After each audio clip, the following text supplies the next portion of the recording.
Alright, today we're going to talk about something I'm pretty sure that a lot of you have probably heard of, but I guarantee that you wouldn't have heard it said in this sense, or this type.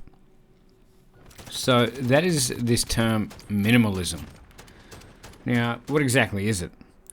Well, I guess most people think it's this idea that was made famous by two dudes that got themselves a book deal and a Netflix documentary about the importance of only owning enough and not excessively consuming and not owning extra of the things that you need, because eventually the things that you want to own will end up owning you.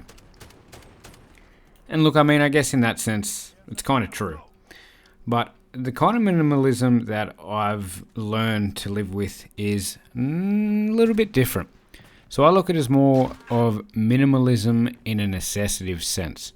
I'm not talking about the greatest and the cutest next up-and-coming Japanese bloody, what do you call them, influencer, talking about, oh, let's make cute spaces and does this have purpose? No, I'm not talking about that. I'm talking about when it's like 9 o'clock at night and you're surrounded by debt and the job that you work, you're not getting enough hours, you're only young, you've just started a family, and you stare at the dish rack and you think to yourself, why the fuck do we have 4 potato peelers? 4 different types of potato peelers.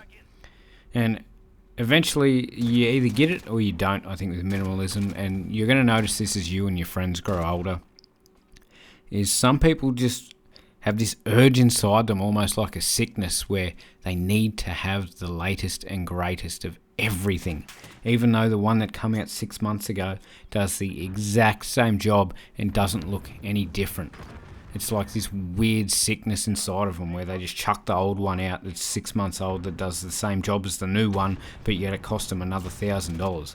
And I'm sure you could refer this to anything: sneakers, iPhones, iPods, if they're even still a thing, computers, technology. It's very prevalent in technology.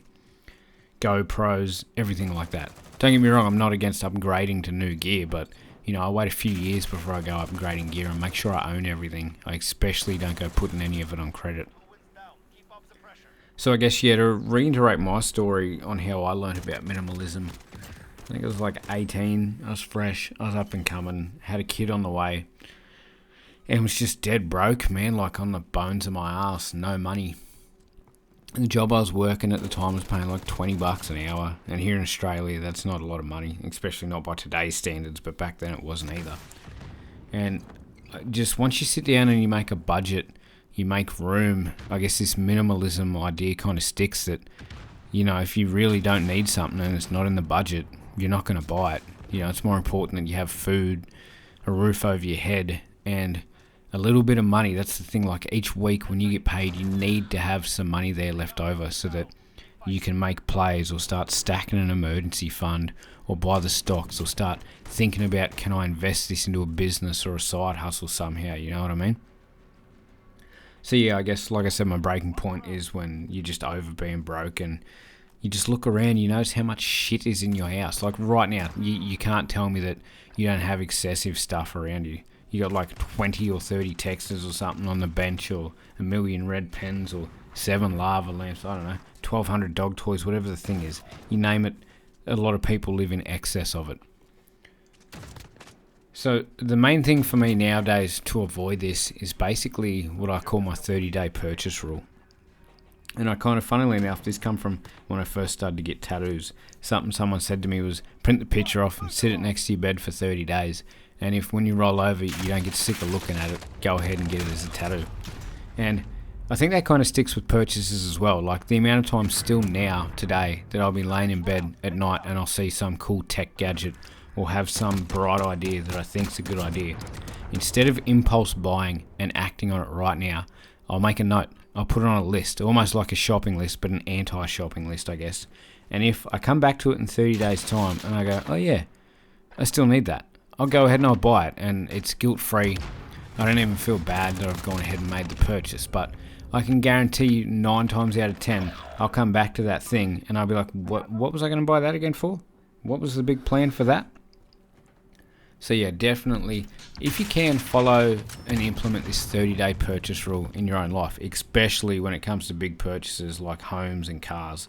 Definitely, man. The amount of times I've seen people rush in on cars, get absolutely ripped off on finance deals. Not that you should be financing a car, but even homes. Like, probably we looked at 3 or 4 different homes before we took the time and really decided on the one that we wanted and why we wanted it. You know, we had a plan. We had a set thing that we were looking for, and we didn't go and rush into this.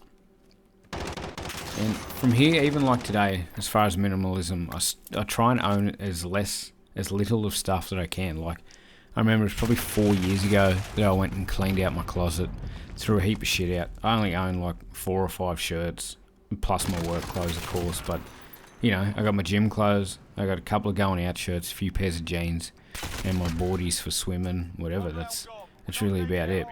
And I don't have this Temu or Shein or any of this crap on my phone where, you know, they're just constantly advertising to you.